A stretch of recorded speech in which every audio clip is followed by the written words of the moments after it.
It's Our Story. Jennifer Keelan, Denver, Colorado. I believe that music is generational, and it speaks to whoever is in within that time. In other words, the music of my generation has a completely different message than the music of your generation, for example. But to some level, I believe that it's all unified. They just have to present it in a different way, because because the way that each generation thinks and is brought up, I mean, it's an ever-evolving thing, so it constantly has to evolve with it. And I know I personally like, Bon Jovi, and, and I'm not a Backstreet person, but I do like Pink Floyd, all that kind of, I don't like country very much, but I do like rock and roll. I do like Pink Floyd. You like Eric? That's all he listens to every morning. Pink Floyd. Well, Pink Floyd's mom he was raised on Pink Floyd. It's funny because my mom she raised us on Joan Baez, and I don't know why, and Bob Dylan, and then I don't know why Neil Diamond came into the mix, which was like this. What? Okay, we can deal with Bob and Joan, but where's Neil Diamond? I really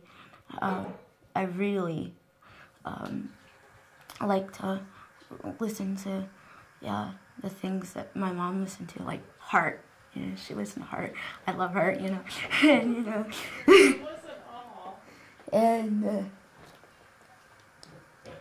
and so all the chicks back then liked Heart. Well, and it was their feminist empowering thing. That, oh yeah, Heart. Yeah, just go kick it on. I can remember my mom. I can remember my mom taking us to this home for the elderly, and I was like, I don't know, 5, 6 years old, and they're like, sing us a Christmas song, Jennifer, sing us a Christmas song. Well, I didn't sing a Christmas song. I sung Bon Jovi. Shot Through the Heart by Bon Jovi. I saw a program on PBS, and I think it was, what was it, Let's Roll? And Susan Sarandon was narrating it, and it was a program about people with disabilities, and about this guy who was they followed through college and jobs, and his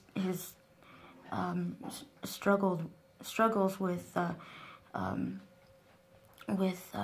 his environment, and going to college, and getting married and having children, and I thought that was really cool. I really liked that one a lot.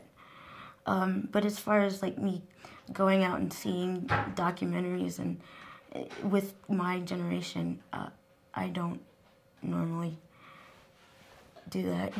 Well, yeah, I mean, Tom Cruise. I mean, who doesn't want to see Tom Cruise without his shirt, especially young girls, So, you have the choice of going, documentary about, about our forefathers, for example, or a documentary, about, the Declaration of Independence, and, or Tom Cruise with his shirt off, which one are they going to pick? And I believe, and again, this might just be my personal belief, but I believe that one of the reasons why maybe our generation views it as not as important is because maybe the message that yes, this is important, and yes, you have to understand your past in order to understand your future and your present, that that it's not reachable to them because they view it as no big deal. And so, I personally, I'm a history buff, I love it. But, any of my friends, I say to them, I want to, go watch a documentary on PBS. They're like, ew, why would you want to do that? Or the History Channel or Science Channel. I'm a big History Channel, Science Channel, Animal Planet. I love all that stuff. I live for knowledge because I know that knowledge is power. He's my cousin. He's your cousin? Yeah, he's my mom's cousin. He's my second cousin. The It's Our Story project is a national effort to make disability history public and accessible. Visit us at www.itsourstory.org or on the It's Our Story project YouTube channel.